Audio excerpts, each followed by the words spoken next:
চ' guys আপোনালোকে এই ওপৰলৈ মানুহজনলৈ মন কৰক, এই ব্যক্তিজনলৈ। মই মানে এফালে গৈ আছিলোঁ, আজি হঠাতে ৰাস্তাত দেখা পালোঁ, ভাবিছিলোঁ কিবা এক্সিডেণ্ট হ'ল বুলি, কিন্তু হঠাৎ দেখিলোঁ, গৈ পিনি চালোঁ বাৰু অলপ আগতে, কিন্তু আপোনালোকৰ ভিডিঅ'ত সেইটো দেখুৱাব নোৱাৰিলোঁ। মানে মানুহজন মানে পুৰা খাই ফিটিং, গম পাইছে পায়, মদ খাই ফিটিং তেওঁ পূৰা পৰি আছে ৰাস্তাত, বোকাই লুটুপুটু হৈ আছে, নিশ্চয় দেখিব পাৰিছে। ভিডিঅ'টো অকণমান আঁতৰ পৰা কৰিছোঁ, কাৰণ বাইক লৈ আহিছিলোঁ, ভিডিঅ' কৰিবলৈ অলপ দিগদাৰ হয়। লুটুপুটু হৈ আছে। মানে এই কথাটোৰ পৰা আপোনালোকক এটা কথা ক'বলৈ মই ভিডিঅ'টো বনালোঁ, কাৰণ তেওঁ মদ খাইছে, এনেকুৱাকৈ মদ খাইছে, তেওঁ যে ক'বই নোৱাৰে, মানে দুনীয়াখনৰ কথাটো বাদেই দিছোঁ, তেওঁ নিজৰ কথাটো বা নিজটোৱে ভবা নাই, নিজটোকে গম নাপায়, আৰু ঘৰখনিৰ কথাখিনিও গম নাপায় এই কি হৈ আছে। তেওঁ ইমান ধুনীয়াকৈ শুই আছে, তেওঁ যেন ভাবিছে বা ঘৰৰ বিচনাত শুই আছে বুলি ভাবিছে ইমান ধুনীয়াকৈ, কিন্তু তেওঁ ঘৰৰ পৰা আহিছে, ওলাই আহিছে, কাম কৰোঁ বুলি কৈ আহিছে হপায়, নহ'লে কিবা কৰি আহিছে হপায়, ভাবিছে, ঘৰৰ মানুহে ভাবিছে কাম কৰি আহিছে, ঘৰলৈ যাব টাইমত, তেওঁ যেন ইয়াত বাহিৰত হেৰি কৰি আছে, ঘৰৰ মানুহেতো গমেই নাপায় আৰু তেওঁ কাম কৰি আছে বুলি ভাবিছে। যদি হঠাৎ যদি তেওঁ কিবা এটা হৈ যায়, ঘৰৰ মানুহে কেনেকৈ গম পাব? কিজানি ফোন কৰিছে যদিও ৰিচিভ কৰা নাই, মানুহে ঘৰৰ মানুহেতো নাজানিব ক'লৈ গৈছে বা কিমান দূৰত কাম কৰিবলৈ গৈছে, ক'ত কৰিবলৈ গৈছে। ইয়াত বাৰু অকণমান বেলেগ কথা, অসমতো তেনেকুৱাতো যায়, তাই ঘৰত কাম কৰিবলৈ গুচি যায়, ৰাস্তাতে খাই পৰি থাকে, ঘৰৰ মানুহে কেনেকৈ গম পাব? মদ খোৱা মানুহ, মই এইটোৱে এটাই ক'বলৈ বিচাৰিছোঁ, মদ খাওক, পাৰিলে মদটো এৰক, এৰিলেতো বহুত ভাল কথা। আৰু যিয়ে এৰিব নোৱাৰে, একচুৱেলি কি বহুতে মদ এৰুৱাবলৈ বহুতে চেষ্টা কৰে, কিন্তু সহজতে বেয়া বস্তুটো পটককৈ এৰুৱাব নোৱাৰে, আৰু কিছুমানে এৰিবও নোৱাৰে, যিমান কৰিলেও এৰিব নোৱাৰে যেতিয়া খাওক, কিন্তু এটা কথাই এনেকুৱাকৈ খাওক, কণ্ট্ৰলত থাকক। কাৰণ এইটো কি, মদ আমি খাইছোঁ, মদ মানুহে খায়, মদটো বনাই মানুহে আৰু খায় মানুহে, কিন্তু মদে মানুহক নবনায় ন, মদে মানুহক নবনায় ন। যদি মদে মানুহক নবনায়, যেতিয়া মদে মানুহক খাব পৰা অৱস্থাত যদি মদ খাবলৈ হয়, মদে যদি মানুহক খায়, তেতিয়াহ'লে মানুহটোৰ অৱস্থা কি হ'ব? এই মানুহটো এতিয়া এইটো অৱস্থা হ'ল, সেই মানুহটোক মদে খাই পেলালে, সি মদ খোৱা নাছিলে, তাক মদে খাই পেলালে, সেইটো কাৰণে তাৰ এইটো অৱস্থা হৈছে, দুৰৱস্থা। এতিয়া ঘৰৰ মানুহৰ বিচাৰ কৰি আছে, আপুনি খাব লাগে, এনেকুৱাত আপুনি ভাবিব লাগিব, অকল আপোনাৰ নিজৰটো ভাবিলেও নহ'ব, ঘৰখনৰ কথা ভাবিব লাগিব, ফেমিলিৰ কথা ভাবিব লাগিব, আপোনাৰ পৰিবাৰৰ কথা ভাবিব লাগিব। যেতিয়া আপুনি বিয়া পতা মানুহ হয়, তেতিয়াহ'লে আপোনাৰ ল'ৰা ছোৱালীৰ কথা ভাবিব লাগিব, আপোনাৰ ঘৰখনৰ কথা ভাবিব লাগিব। যেতিয়া এজন মানুহে বিয়া পতা হয়, তেতিয়া তেওঁৰ দায়িত্ব পূৰা বাঢ়ি যায়, লগত মা দেউতাৰ লগত লাগি পিনি, লগত নিজৰ পত্নী, নিজৰ ল'ৰা ছোৱালীৰ কথা আহি যায়। তেতিয়া আপুনি নিজৰ কথা ভাবিলে নহ'ব।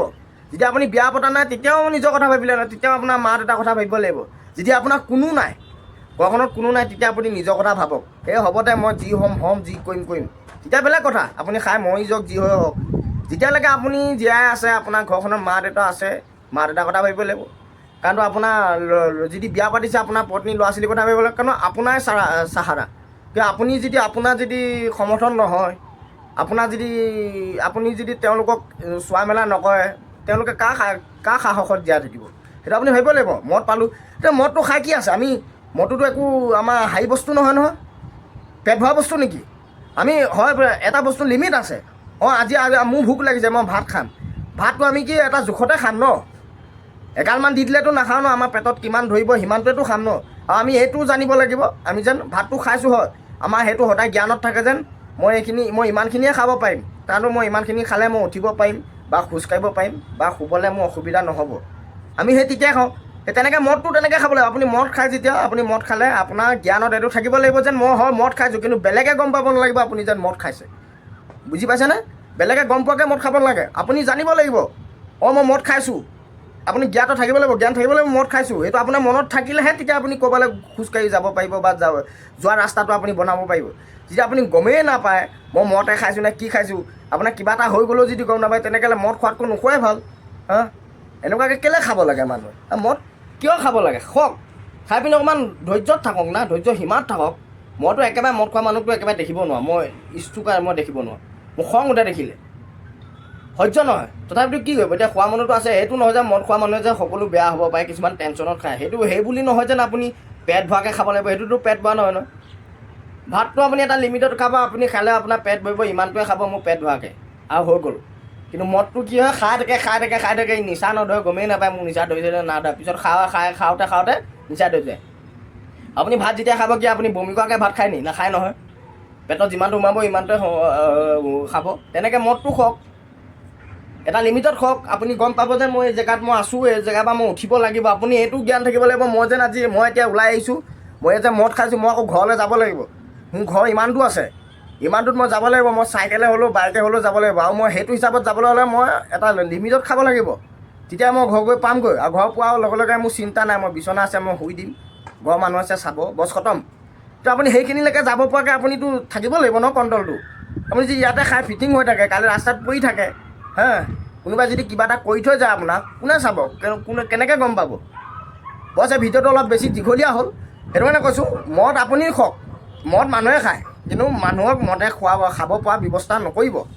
এনেকুৱাকৈ নাখাব যাতে আপুনি ক'ৰবাত আপুনি পৰি থাকিলেও যাতে আপোনাৰ ঘৰৰ মানুহে গম নাপায় আপুনি আজি কেনেকুৱা অৱস্থা। আজি মানুহটো চাওক, এতিয়া লুটু পুটু হৈ আছে, তাক কোনো হেৰিয়ে নাই, এতিয়ালৈকে কোনো অহা নাই। ইমান দেৰি হৈ গ'ল, কিমান দেৰি পৰি আছে, আৰু ঘৰৰ মানুহে কেনেকৈ বিচাৰি আহিব, হা, কি কৰি আছে, ক'ত আছে?